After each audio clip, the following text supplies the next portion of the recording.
Sunday যদি হয় mutton তাহলে তো আর কোনো কথাই থাকে না, আমাদের মনটা পুরো খুশিতে ভরে যায়। নমস্কার বন্ধুরা, আমি পম্পা। আমার নতুন একটি ব্লগে আপনাদের অনেক অনেক স্বাগত। তো আজ তো ছুটির দিন, প্রত্যেক বাড়িতেই কিছু না কিছু ভালো রান্না হওয়ার দিন। আমি আজকে রান্না করেছিলাম ফ্রাইড রাইস আর মটন কষা রান্না করার জন্য প্রথমে কড়াইতে তেল দিয়ে আলুগুলোকে ভেজে তুলে নিয়েছিলাম।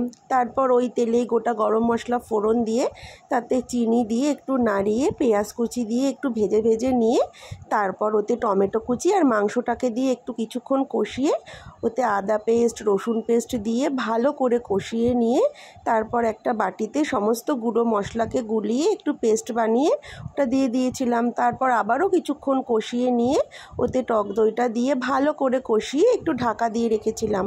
কষানো হয়ে গেলে ওতে জল দিয়ে দিয়েছিলাম। জলটা ফুটে উঠলে তারপর ওতে একটুখানি গরম মশলার গুঁড়ো দিয়ে প্রেশার কুকারে দিয়ে দিয়েছিলাম। তারপর কয়েকটা সিটি দিয়ে মাংসটাকে নামিয়ে নিয়েছিলাম। আর ফ্রাইড রাইস রান্না করার জন্য ভাতটাকে আগে থেকে করে সমস্ত কিছু ভেজে মশলাটা গুঁড়ো করে রেখে দিয়েছিলাম। তারপর কড়াইতে সমস্ত উপকরণটাকে দিয়ে ভালো করে মিশিয়ে নিয়ে ফ্রাইড রাইসটাকে নামিয়ে নিয়েছিলাম। তো বন্ধুরা, কেমন লাগলো আজকের ব্লগটা অবশ্যই জানাবেন। আর কার কার বাড়িতে সানডে স্পেশাল কী কী মেনু হয়েছে সেটা আমাকে কমেন্টস করে জানাতে ভুলবেন না কিন্তু।